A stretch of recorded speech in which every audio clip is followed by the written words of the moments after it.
Bien, pues bueno, bienvenidos a todos, bienvenidos a los que nos sintonizan ahorita. Y pues hoy continuamos con el estudio de Eclesiastés. Vamos a entrar en uno de los capítulos tal vez más leídos, de los capítulos donde la mayoría se detiene ahí.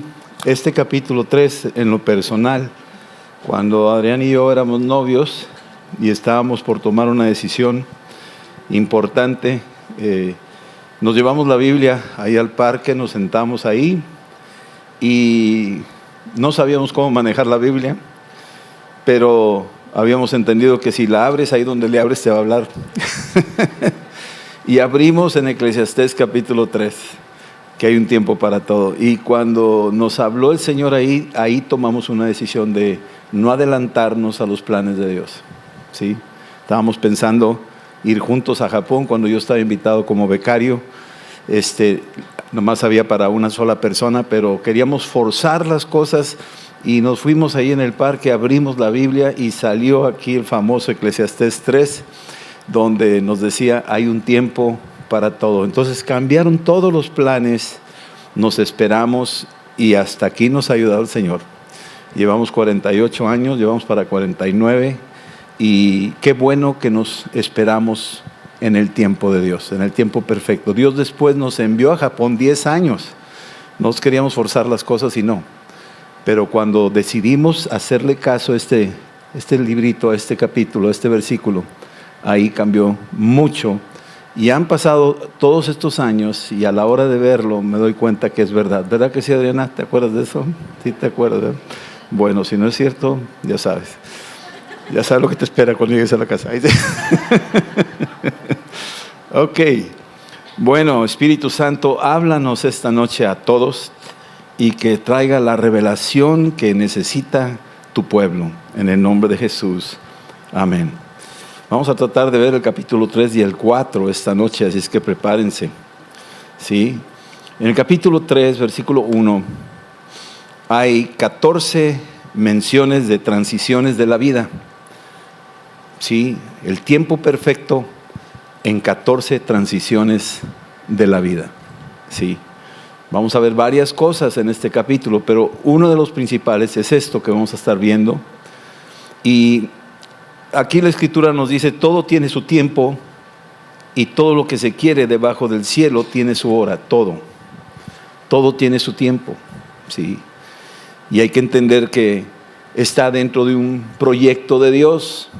Nos da cierta libertad de manejarlo, pero hay un propósito, hay un plan de parte de Dios. Y comenzamos con el versículo 2, la primera, son 14 que vamos a mencionar ahorita.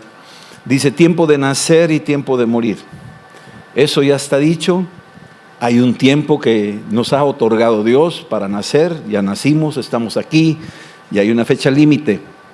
Esto todos tenemos este tiempo, es un tiempo. La pregunta es, entre estos dos eventos, en la transición de uno a otro, ¿qué estamos haciendo? Por eso se llama 14 transiciones de la vida, ¿sí?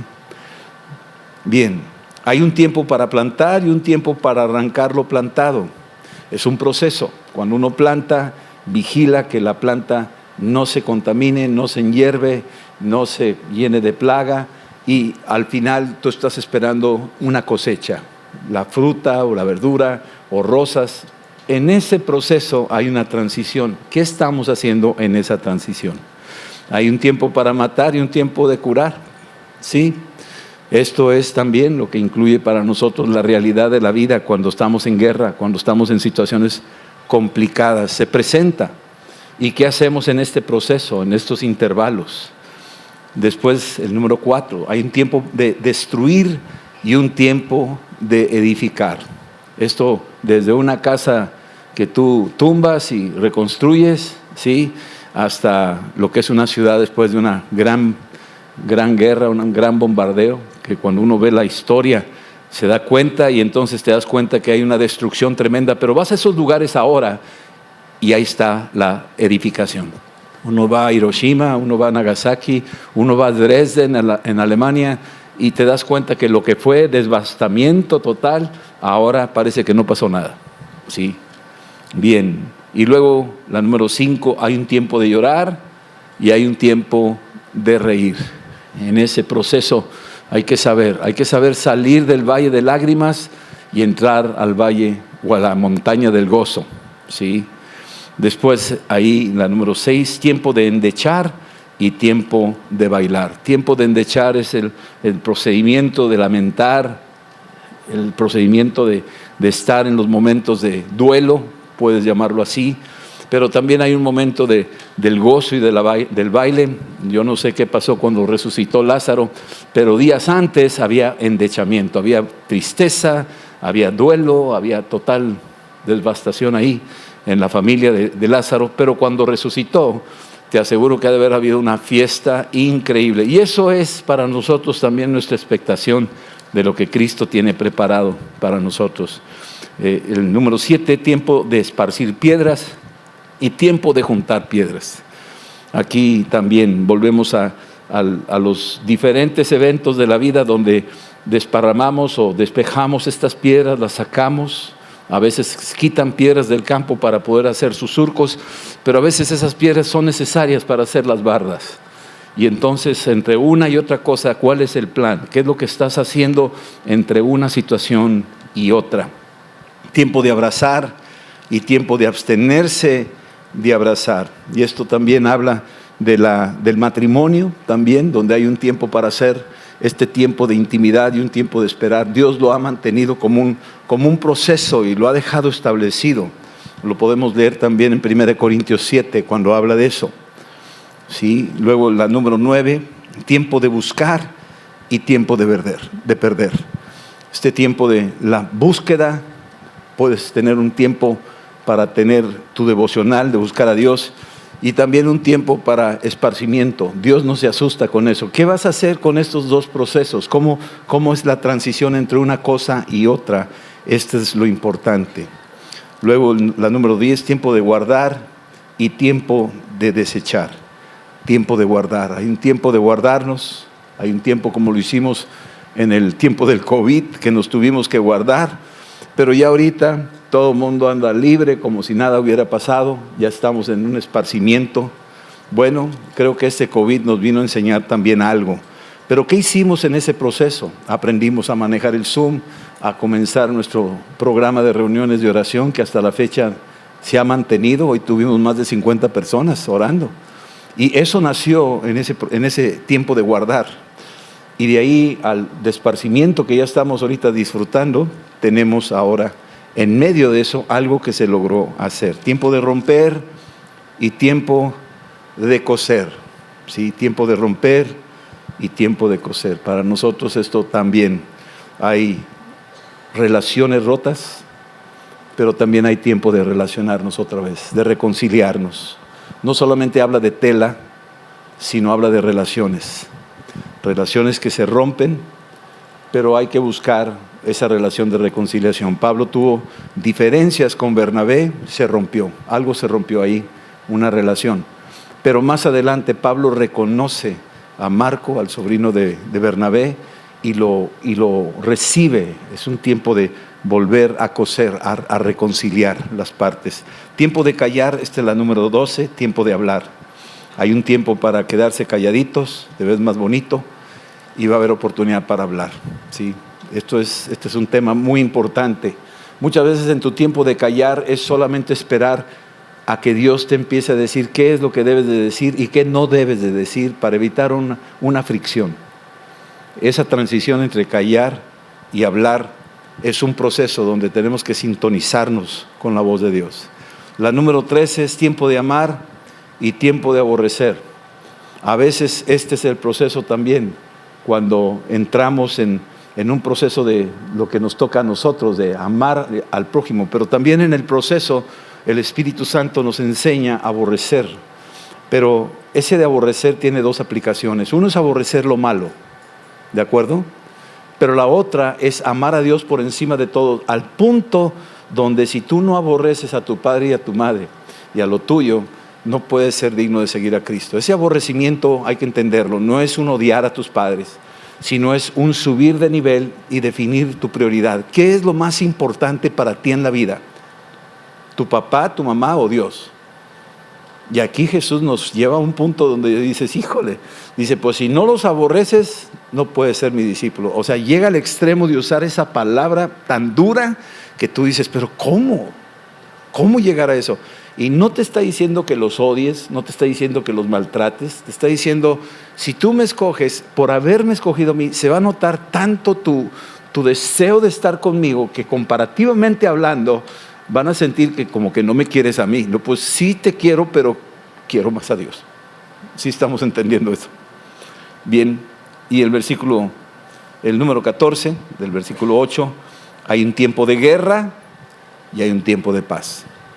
Definitivamente esta es la realidad. Ahorita estábamos haciendo guerra en oración y después de la batalla entramos en un tiempo de paz. Tiempos de guerra, es verdad, ¿sí? Estamos viendo eso, los tiempos de guerra que han pasado. Hace como 80 años hubo una guerra terrible en el mundo y después entramos en una aparente paz, ese es del hombre. Pero hay un tiempo de guerra espiritual. Hay un tiempo donde tú te tienes que sacudir los alacranes que se te vienen encima del tentador, las mentiras, los dardos, y tienes que pelear la buena batalla. Y si no peleas la buena batalla, dice ahí en Efesios 6, versículo 10, que te vistas con toda la armadura y que resistas, y habiendo acabado todo, permaneced firmes. Ese permanecer firmes es estar en paz, ¿sí? Así es que esta es una realidad que nos dejan estas 14 transiciones de la vida. ¿Qué hacemos entre una cosa y otra? Pues aquí cada quien tendrá que medir qué es lo que vas a hacer tú en medio de cada uno de estos puntos. Luego sigue en el versículo 11 de este mismo capítulo 13, cómo Dios habla y dice algo que tiene que ver con la eternidad. En el versículo 11 dice, todo lo hizo hermoso en su tiempo y ha puesto eternidad en el corazón de ellos, el corazón del hombre. Ha puesto eternidad. Dios puso eternidad. Por si no sabías, somos eternos. Somos eternos. Sí, nuestra estadía aquí en la tierra es breve, es como neblina que se disipa al atardecer, pero al final de cuentas hay una eternidad establecida en Dios. Hay algo adentro de nosotros que nos ha hecho Dios, que ha puesto Dios, que nos identifica con un Dios eterno, y es la eternidad que ha puesto en nuestra alma. Tu alma es eterna. La pregunta es, ¿dónde vas a pasar esa eternidad después de que dejes este mundo? Esa es la pregunta clave. ¿Qué vas a hacer? ¿Qué vas a hacer en la transición de la vida mientras estás aquí, a que tú cruces el umbral para entrar en la eternidad? ¿Dónde la vamos a pasar? ¿Dónde? ¿Sí? Él ha puesto eternidad. ¿Sí? Sin embargo, aquí la realidad es de que no logramos entender, el mismo versículo lo dice, el hombre no alcanza a entenderlo todo. No entendemos muchas cosas. No nos damos cuenta que nuestros hechos tienen consecuencias eternas. No entendemos a veces eso. Pensamos que fue un hecho y ya quedó y como que nada. Pero para entenderlo, llegar a la profundidad de la revelación, hay veces que hay que entender que hay cosas que no sabemos, ¿sí? Y no alcanzamos a entenderlo desde el principio hasta el fin. Hay muchas cosas que se nos escapan a nosotros como seres humanos. No lograremos tal vez entenderlo del todo, pero más adelante lo entenderemos. Jesús le dijo eso a Pedro, ahorita no lo entiendes, pero más adelante lo entenderás. ¿Sí? Versículo 12, aquí viene lo mejor de la vida.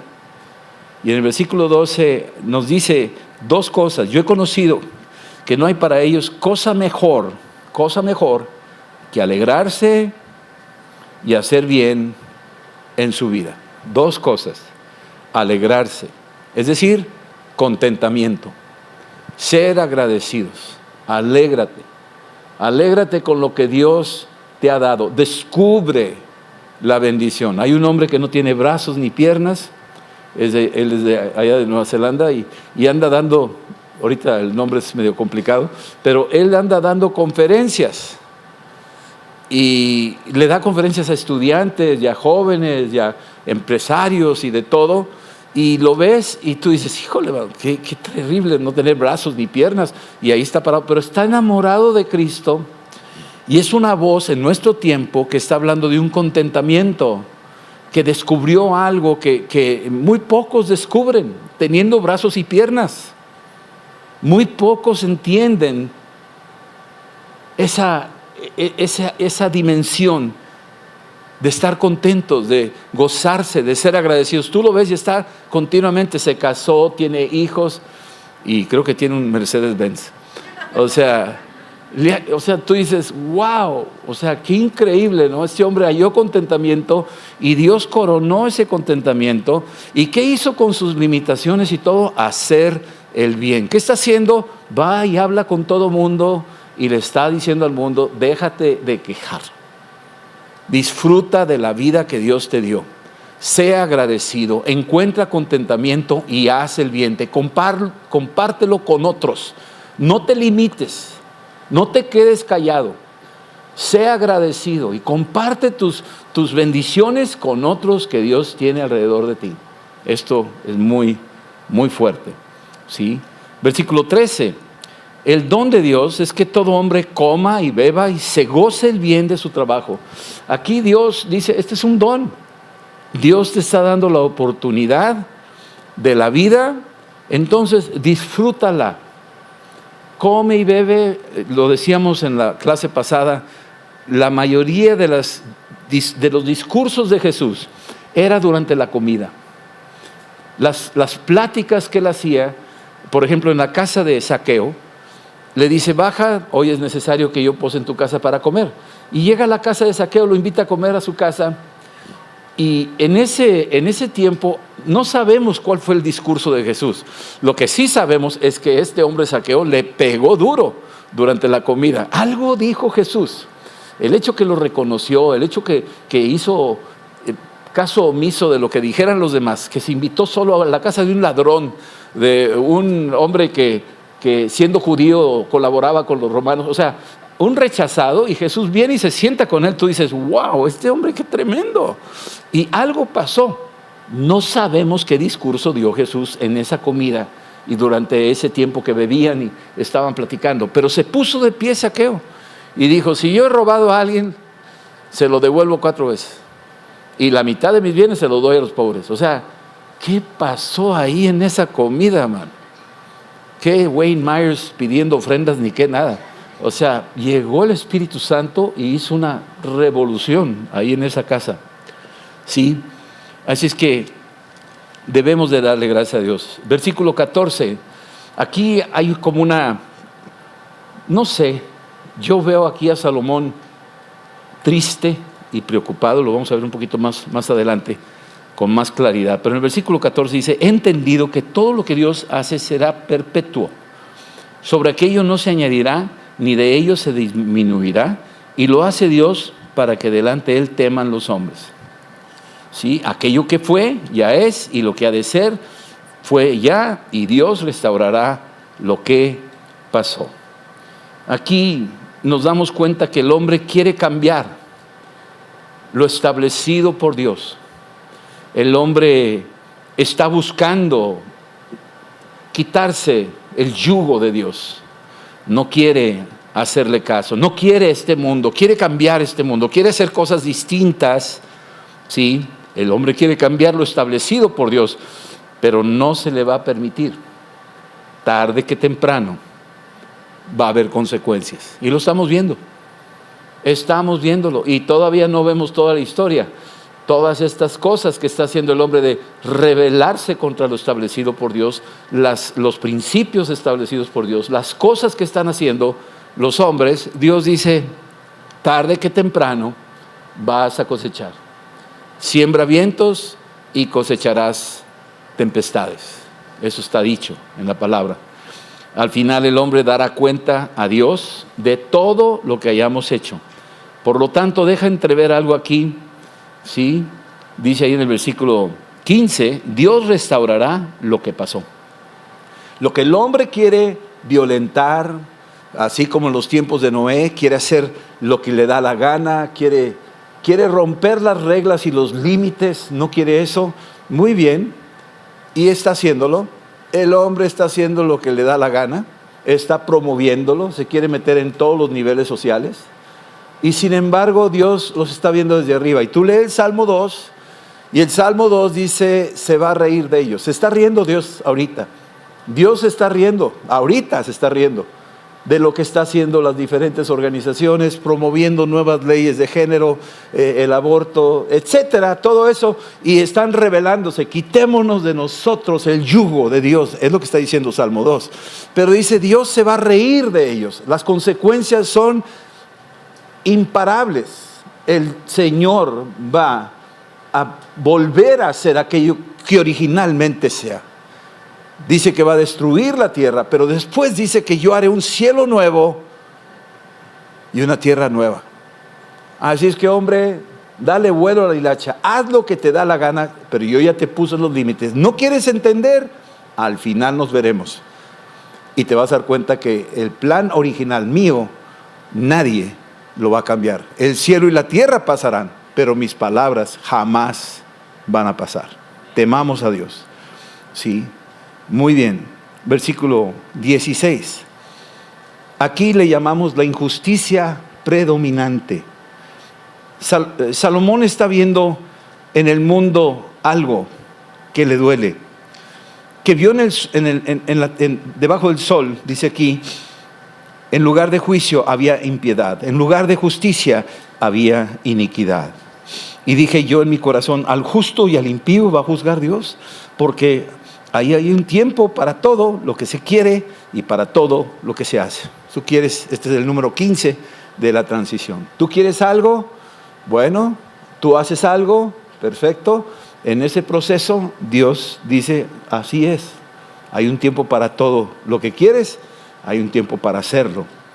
Y dice aquí que él empezó a ver que lo triste, en vez de lo bueno, había impiedad. Y en vez de justicia, había injusticia en el mundo. En el versículo 17 dice que al verlo, nos damos cuenta que Dios va a juzgar a todos. Y aquí lo dice claramente en el versículo 17, ¿sí? Al justo y al impío lo va a juzgar Dios a todos. Así es que a los buenos y a los malos. Segunda de Corintios 10:5 lo dice. 5:10, perdón, lo dice. Que seremos juzgados, que todos compareceremos, todos, está hablando compareceremos, se incluye el apóstol Pablo en esta declaración. Sí, hay un tiempo para todo. Versículo 18 al 20, dice, dije en mi corazón, es así a causa de los hijos de los hombres, para que Dios los pruebe. Dios pone esas pruebas, ¿me amas o no me amas? Pongo delante de ti la vida y la muerte. Escoge. Yo te animo que escojas la vida. La prueba es que te deja al frente de las dos opciones. Puso al hombre delante del árbol del bien y del mal. Lo probó. No que Dios lo haya tentado, lo probó. Quería saber, ¿me amas o no me amas? Yo no quiero robots. ¿Me quieres o no me quieres? Si me quieres, la evidencia es que vas a obedecer. Si no me quieres, la evidencia es que vas a hacer lo que te da la gana. Esa es así de fácil. Entonces, el hombre está bajo prueba. Y sin embargo, cuando el hombre no obedece, se compara con los animales. Se compara con los animales. Cuando uno, bueno, no quiero promocionar películas, pero cuando uno ve películas de la guerra, cosas por el estilo, y la forma tan cruel y cada vez más evidentes que hacen las películas, que tú ves todo la destrucción que hacen y todo lo demás, y los hombres dándose unos a otros, dices tú, no hay diferencia, son como animales. Y cuando oyes las noticias y ves los hombres lo que hacen a los hombres, su hermano a su hermano, la madre a su bebé antes de nacer, cuando ves todo eso, dices tú, no hay diferencia, son como animales, se comportan como animales. Pero si reciben a Cristo, esa actitud animal la disipa Cristo, la hace a un lado y establece en nosotros el reino de Dios. Cuando vemos todo esto, nos damos cuenta lo que es. Y sin embargo, aquí Salomón dice, a esos que están violando las leyes establecidas por Dios, a esos que están destruyéndose unos a otros, sí sabemos que va a haber un tratamiento igual que a los animales, sí, un mismo tratamiento. Finalmente todos vamos a morir, si es cierto, todos vamos a comparecer, si es cierto, pero Jesucristo es nuestra justicia. Él es el que nos justifica. Sí, y aquí dice en el versículo 20, todos vamos al polvo, tanto animales como otros. El hombre se comporta como eso y sin embargo va igual que los animales al polvo. Versículo 21 dice ahí, sí, todo. ¿Quién sabe? Algunos se preguntan, bueno, los espíritus de los hombres va al cielo, va arriba, y el espíritu de los animales va abajo. Parecería como que hay diferentes zonas, ¿verdad? Antiguamente decían que había una zona para los animales y una zona para los bebitos que se morían cuando recién nacidos, y como que habían segmentado, no sé ni de dónde sacaron esas puras mentiras. Pero aquí la pregunta es, nadie sabe a ciencia cierta qué pasa con el aliento del hombre, con la ruaj, porque la palabra aquí es ruaj. Sin embargo, nosotros hemos sabido que si tenemos a Cristo, tenemos la vida eterna, tenemos el soplo de vida eterna. Que si el animal va o no va al cielo, a mí no me quita el sueño eso. Algunos quieren ver a sus perritos y gatitos y tarántulas allá en el cielo, pues hay cada quien, ¿sí? Pero eso es lo de menos. Lo que sí nos debe interesar es cuál es tu estación final, dónde va a comenzar tu eternidad, hacia dónde apunta, y tienes el ruaj del Espíritu Santo. Ese es el que nos debe interesar. No el ruaj biológico, aunque lo tenemos. Cuando ya al final de los tiempos entregamos el último aliento, la cosa es, se fue el aliento humano, pero tenemos el aliento del Espíritu Santo. Ese, el soplo del Espíritu Santo, es el que debemos de tener. ¿Sí? Así es que termina aquí Salomón diciendo, no hay cosa mejor que alegrarnos.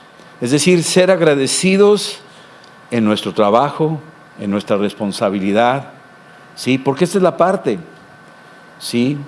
Esto es lo que Dios nos ha concedido a nosotros, ser agradecidos, hallar contentamiento en lo que el Señor nos ha dejado.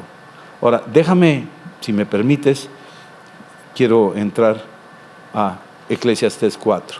Tengo unos minutitos de gracia con ustedes, ¿verdad? Si no, ya saben. Capítulo 4. Aquí hablamos de las transiciones de la vida y hay ciertas realidades, ¿sí? Realidades de la vida, son inevitables. Versículo 1, Salomón ve violencia, la palabra violencia. Violencia doméstica, violencia entre hermanos, violencia social, violencia nacional, violencia entre las naciones, internacional. Él vio estas cosas, él vivió estas cosas. Él supo la historia de su papá David, de las grandes luchas y la gran violencia que había y la violencia que se le hizo a su papá y la violencia que el mismo Salomón vivió con los que estaban alrededor de él que querían usurpar su posición como rey. Él vio esa violencia. También vio la opresión, vio las lágrimas de los oprimidos. No dudo ni un tantito que vio gente que lloraba por la opresión. La opresión es algo que el hombre oprime al hombre. Hay gente que está oprimida por el diablo, ¿sí? Pero aquí menciona, en el versículo 1, dice que la fuerza estaba en la mano de los opresores. Parecería que el opresor tiene más fuerza que el oprimido. Definitivamente tiene que ser así. Y él veía la fuerza que tenían los opresores sobre los oprimidos. No había quien los consolara, ¿sí? Y llega a un punto donde Salomón dice, pues yo creo que es mejor estar muerto que vivir bajo esa opresión. Es mejor morir que vivir oprimidos, ¿sí? Tú vas a Masada en Israel y lo que decidieron los que estaban ahí, como 1000 y pico de personas, prefirieron quitarse la vida a sus familiares, a ellos mismos, que dejarse oprimir por los romanos. Cuando llegaron los romanos a la fortaleza de Masada y abrieron las compuertas, todo era gente que se había quitado la vida. No querían vivir oprimidos y tomaron una puerta falsa para hacerlo. Era la conclusión. Esto es lo que dice Salomón. Y sin embargo, dentro de la opresión hay la esperanza de que Cristo dice: yo he venido a predicar libertad a los cautivos, ¿sí?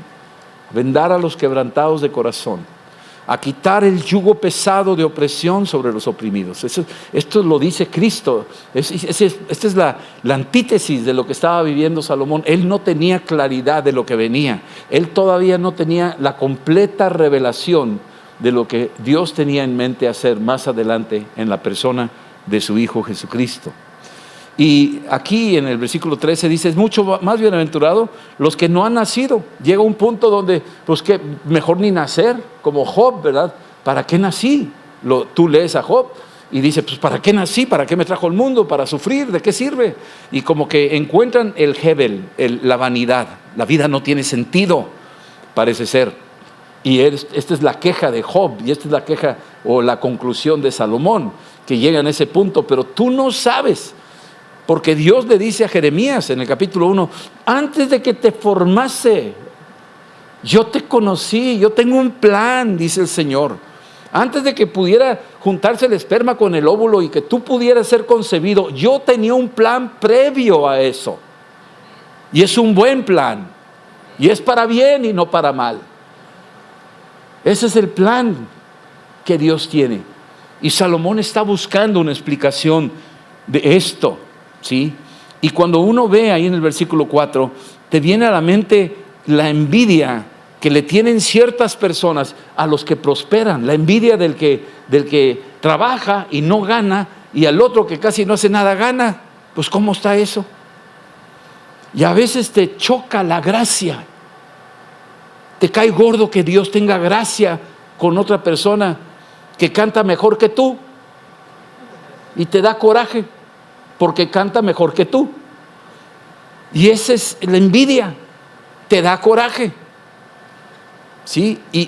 O que le va mejor a tu vecino que a ti, o el jardín está más verde que el tuyo. O sea, esa envidia es uno de los 10 mandamientos de los cuales te pone el Señor como advertencia y te dice: no codiciarás, porque te va a llevar a la envidia.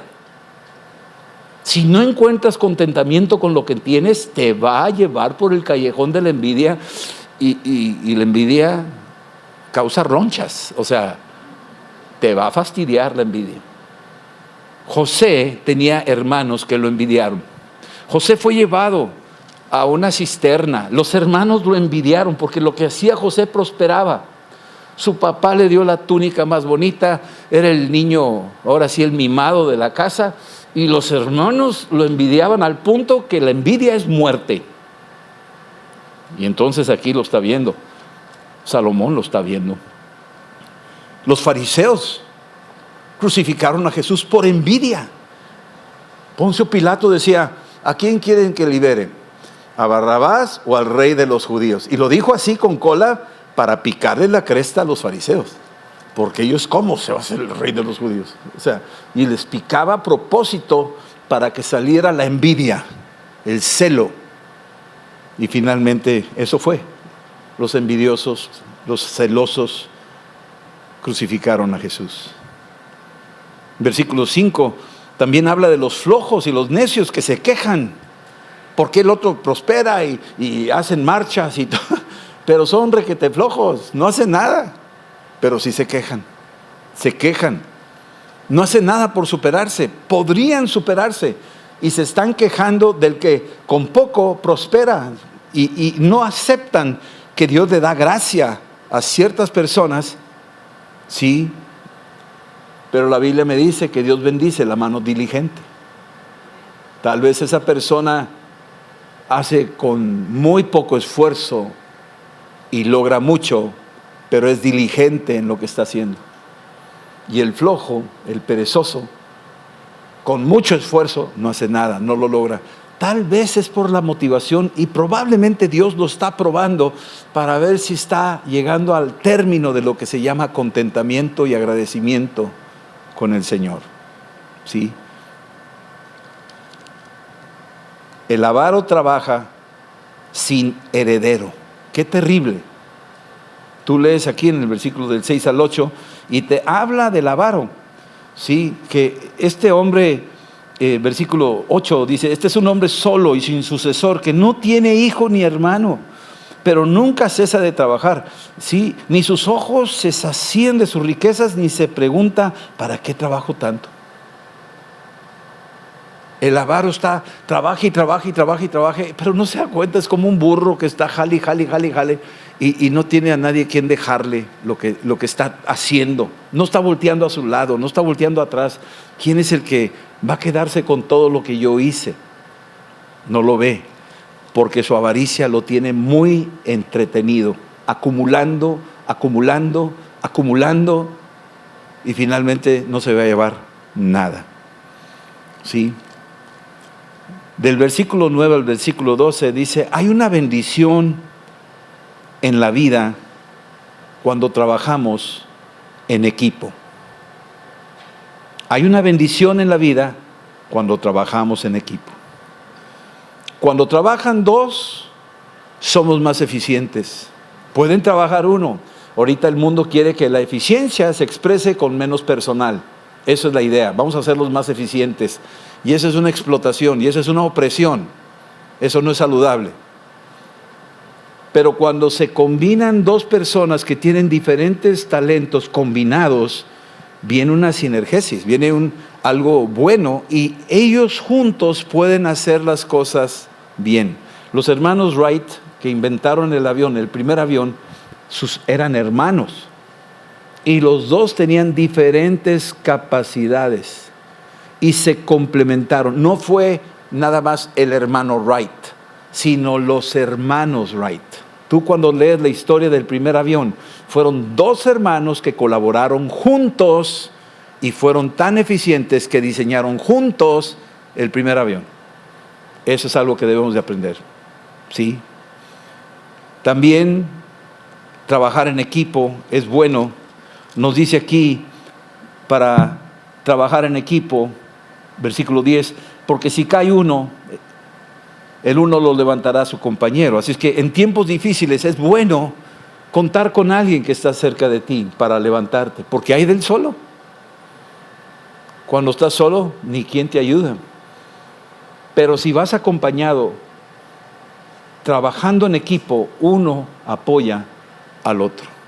Uno levanta al otro en los tiempos difíciles. En el matrimonio, lo mismo, ¿verdad?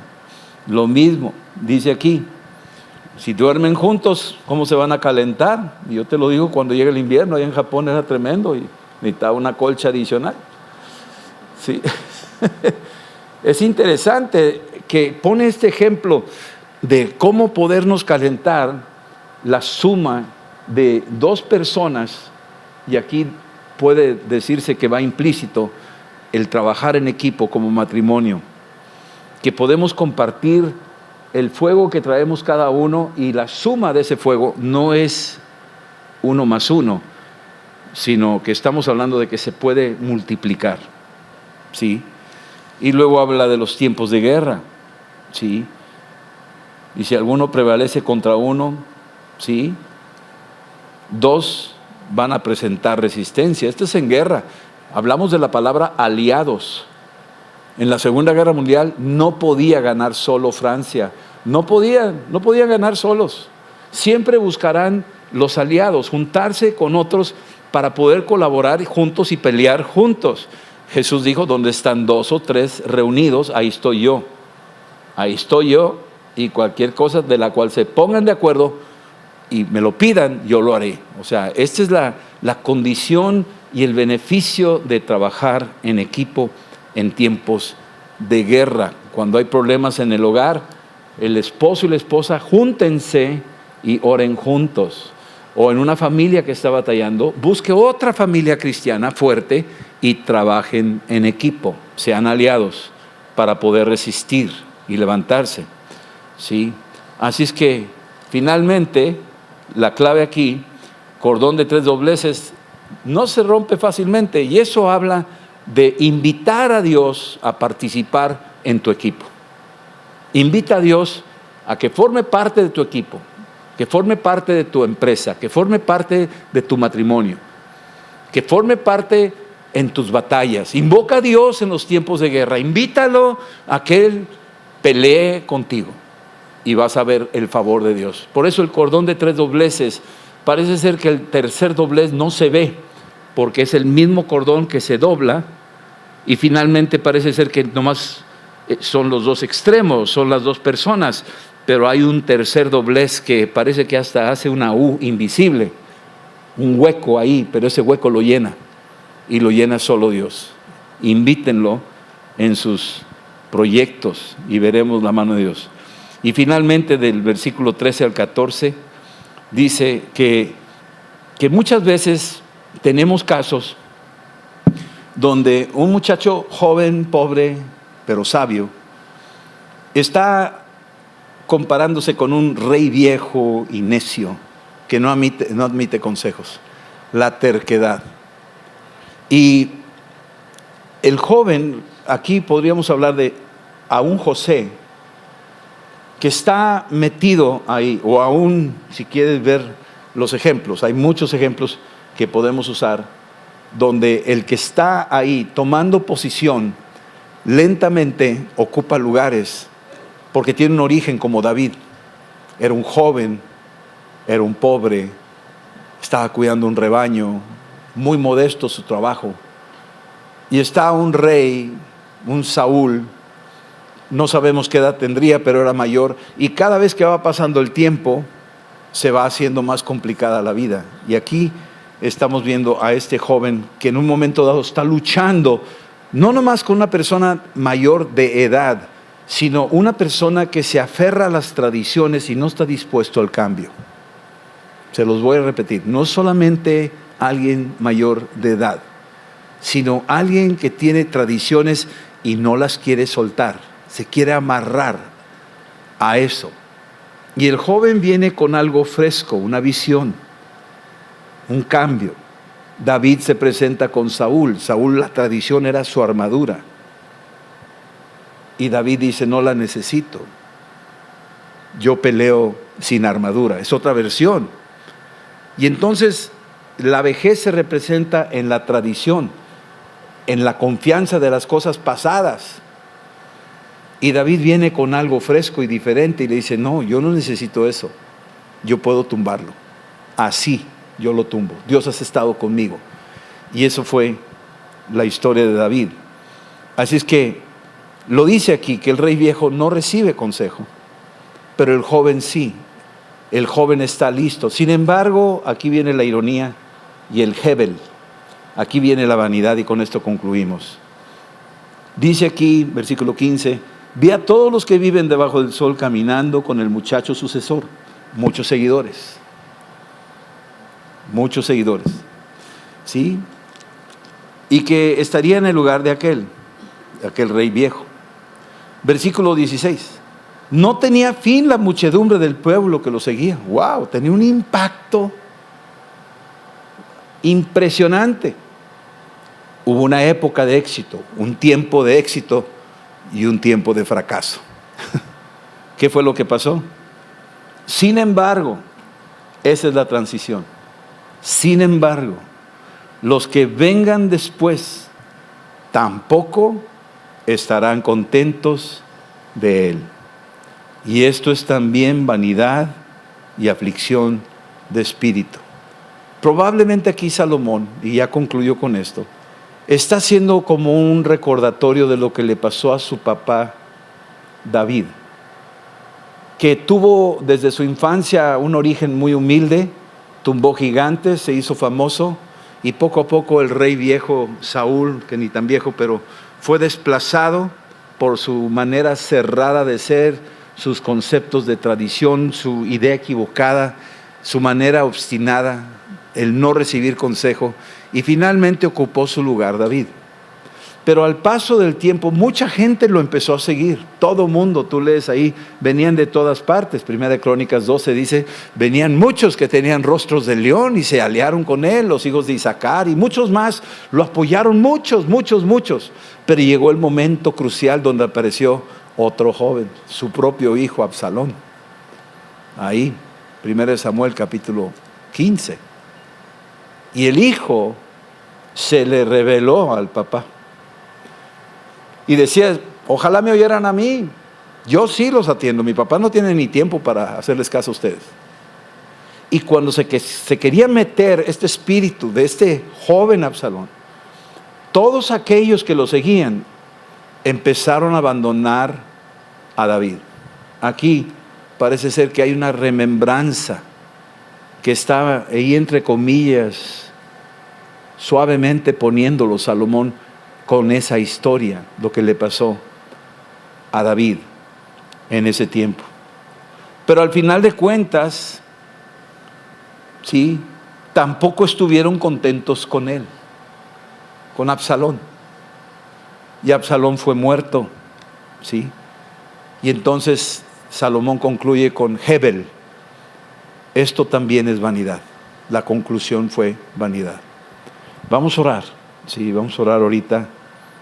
Nunca vamos a poder complacer a todos y hay que recordar que los tiempos cambian.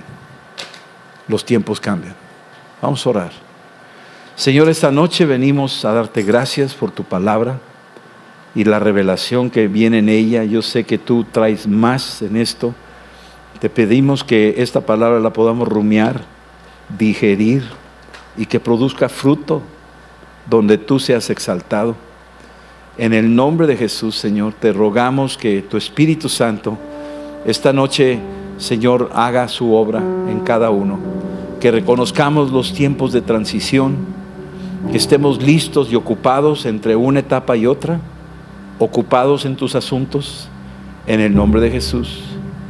Te pedimos, Señor, que nos guardes y que nos libres de ser envidiosos o como aquellos hombres violentos que Salomón los compara con animales, que no tienen ningún sentido de honor ni de moral y que están continuamente, dice, la tierra era llena de violencia. Señor, sácanos de ahí, Señor. Aunque el mundo es violento, que nunca la violencia llegue a nuestros corazones contra nuestras esposas o esposos, contra nuestros hijos o padres. Que no llegue la violencia al hogar, que no llegue la violencia a nuestras empresas, a nuestros trabajos, que no llegue la violencia a la ciudad ni a la nación. Guárdanos, Señor, que seamos hijos de paz en el nombre de Jesús. Gracias, Señor, también que tú nos ayudas a liberar a los oprimidos, que tú nos guardas, Señor, de no abusar de los débiles, de no explotarlos, de no hacerles daño, sino al contrario, honrarlos. Ayúdanos, Señor, a que entendamos que es muy sano, muy saludable trabajar en equipo, caminar juntos. Así como tú prometiste estar con nosotros hasta el fin, oramos por los matrimonios que se mantengan unidos, las familias unidas, las diferentes familias de la iglesia entre familias unidos, una iglesia unida, que nos libre, Señor, de los ataques y acechanzas del enemigo, que seamos eficaces y entendamos que es mejor trabajar en equipo que solos. En el nombre de Cristo, Señor, ayúdanos a valorarnos unos a otros, ayúdanos a pelear juntos contra el adversario, y sabemos que si lo resistimos juntos, el enemigo huirá. Señor, gracias por estar entre nosotros. Oramos, Espíritu Santo, que tú vengas sobre nosotros, nos hagas sensibles en los ciclos de la vida y que podamos entender que tenemos que ir adecuándonos, avanzando a las nuevas etapas de la vida, y que seamos sensibles, seamos personas que entendemos cada etapa de nuestro tiempo, que tenemos eternidad y que nos aguarda la eternidad. Queremos pasar la eternidad contigo, Señor Jesús. Tú eres la vida eterna. Si alguien oye este mensaje, tú dile: Señor Jesús, dame la vida eterna. Tú eres la vida eterna. Y esta es la vida eterna, que te conozcan a ti, oh Padre, y a tu Hijo Jesucristo, a quien tú enviaste. En el nombre de Jesús. Amén. Amén. Dios los bendiga. Buenas noches.